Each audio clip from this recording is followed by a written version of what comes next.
আসসালামু আলাইকুম, মারিয়ামস খান কিচেনে আপনাদের আবারও স্বাগত। আবারও হাজির হলাম আরেকটা রেসিপি নিয়ে। আজকের রেসিপি হচ্ছে একদম ফুলকো নরম তুলতুলে চিতই পিঠা। এই ভিডিওটা দেখলে যে কেউ খুব ভালোভাবে চিতই পিঠা বানাতে পারবে, একটা পিঠাও নষ্ট হবে না। তো ভিডিওটা স্কিপ না করে পুরোটা দেখার অনুরোধ রইল। আমার ভিডিওটা যদি ভালো লাগে প্লিজ লাইক কমেন্ট শেয়ার করে দিবেন। চ্যানেলে নতুন হয়ে থাকলে সাবস্ক্রাইব করে পাশে থাকবেন। তো কথা আর বাড়াবো না, চলে যাব মূল উপকরণে। এখানে আমি 500 গ্রাম সিদ্ধ চাল নিয়েছি। এটা রাতে শোয়ার আগে ভিজিয়ে রেখেছিলাম। দেখুন একদম নরম হয়ে গেছে। তো ভালোভাবে ধুয়ে পরিষ্কার করে নিয়েছি। আমি এই চালটা ব্লেন্ড করে নিব। তো ব্লেন্ডারে জার নিয়েছি। তো এই কাপটা দিয়ে চালটা আমি মেপে নিব। তো দিয়ে দিলাম 1 কাপ চাল। আবারও মেপে নিচ্ছি।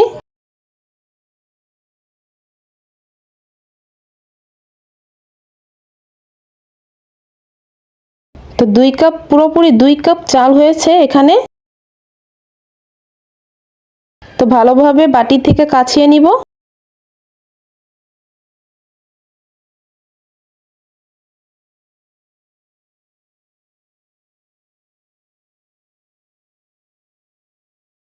ভালোভাবে কাছিয়ে দিয়ে দিলাম। আর এখানে আমি 1 কাপ ভাত নিয়েছি, আগে থেকে রান্না করা ভাতটা। 2 কাপ চালের সাথে 1 কাপ পরিমাণ ভাত দিবেন। এই ভাতটা দিলে পিঠাটা একদম ফুলকো নরম হবে। আর দিয়ে দিলাম কুসুম গরম পানি। অবশ্যই কুসুম গরম পানি দিতে হবে। তো ঢাকনা দিয়ে এখন আমি ব্লেন্ড করে নিব একদম মিহি করে। তো চালটা আমার একদম মিহি করে ব্লেন্ড করে নিয়েছি। হাত দিয়ে আমি একটু দেখাচ্ছি, দেখুন এটা কতটা সফট হয়েছে।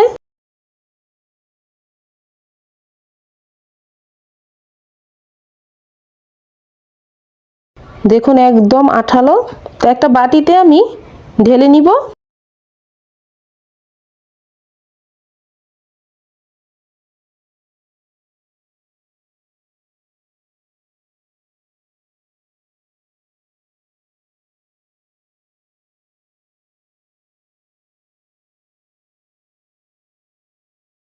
এই শীতে গরম গরম ধোয়া ওঠা চিতই পিঠা খেতে খুবই মজা। সাথে যদি থাকে ভর্তা তাহলে তো কথাই নেই।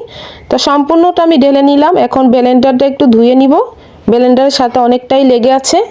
তো কুসুম গরম পানি দিয়ে আমি ব্লেন্ডারটা ধুয়ে নিচ্ছি। আমার ভিডিওটা ধৈর্য সহকারে দেখবেন। তো সম্পূর্ণ ব্যাটারটা আমার ঢালা হয়ে গেছে। এবার এভাবে আমি 5 মিনিট ফেটিয়ে নিব। এটা যত ফেটানো হবে চিতই পিঠাটা তত ফুলকো নরম হবে। তো বড় চামচটা দিয়ে ফেটানো যাচ্ছে না, এজন্য আমি ছোট একটা চামচ নিয়েছি। তো এভাবে আমি 5 মিনিট ফেটিয়ে নিব। তো পুরোপুরি 5 মিনিট আমি ফেটিয়ে নিয়েছি। এবার ঢাকনা দিয়ে প্রায় 1 ঘন্টা ঢেকে রাখবো। চলে আসলাম 1 ঘন্টা পর। দেখুন ব্যাটারটা একদম আঠালো হয়ে গেছে। এর ভিতর দিয়ে দিলাম আমি স্বাদ অনুযায়ী লবণ। এখানে আমি কুসুম গরম পানি নিয়েছি, অতিরিক্ত গরম না। ব্যাটারের সাথে ভালোভাবে মিশিয়ে নিব। হাত ডুবানো যায় এরকম গরম পানি নিয়েছি। তো গরম পানি দিয়ে একটু একটু করে পানি দিয়ে আমি ব্যাটারটা তৈরি করে নিচ্ছি।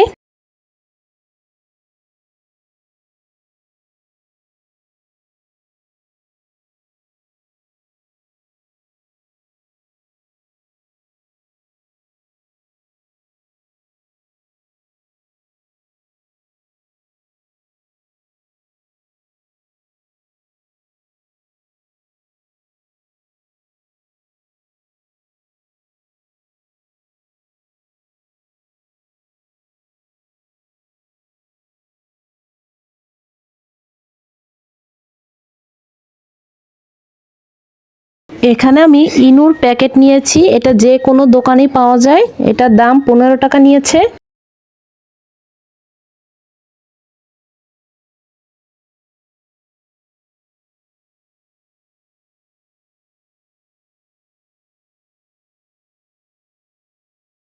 তাই 1 চামচ পরিমাণ আমি ইনু দিয়ে দিচ্ছি।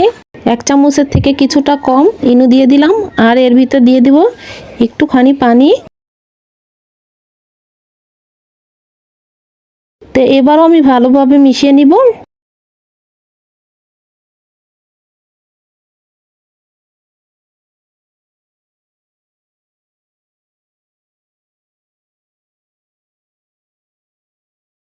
এই যে পিঠার ঘনত্বটা এরকম হবে, দেখিয়ে দিচ্ছি।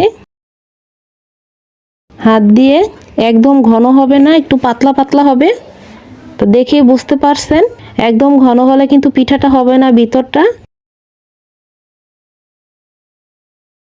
পিঠার ব্যাটারটা আমার একদম রেডি, চলে যাব বানানোর জন্য।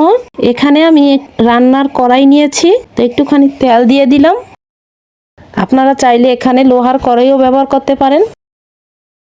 তো 1 চামচ পরিমাণ ব্যাটার দিয়ে দিলাম।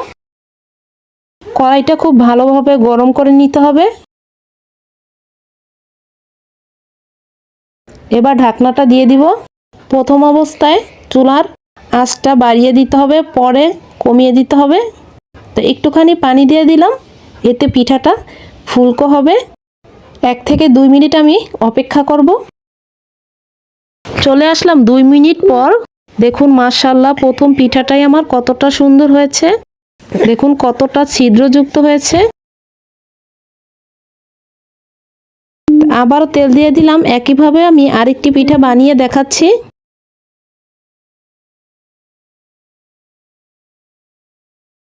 আরেক চামচ ব্যাটারটা দিয়ে দিচ্ছি, আরেকটি পিঠা আমি বানিয়ে দেখাবো।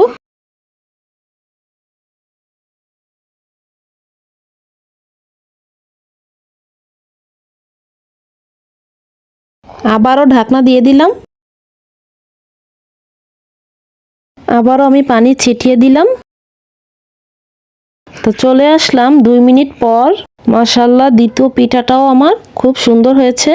একদম ফুলকো ছিদ্রযুক্ত পিঠা। তো একইভাবে আমি সব পিঠাগুলো বানিয়ে নিয়েছি। এখনো খুবই গরম ধোঁয়া উঠতেছে। দেখুন নিচটাও আমার একদম পড়েনি। প্রত্যেকটা পিঠা আমার ফুলকো হয়েছে, একটা পিঠাও নষ্ট হয়নি। একটা পিঠা আমি ভেঙে দেখাচ্ছি। এই পিঠাটা রসে ভিজালে অনেক সফট হবে, খেতে খুবই মজা লাগবে।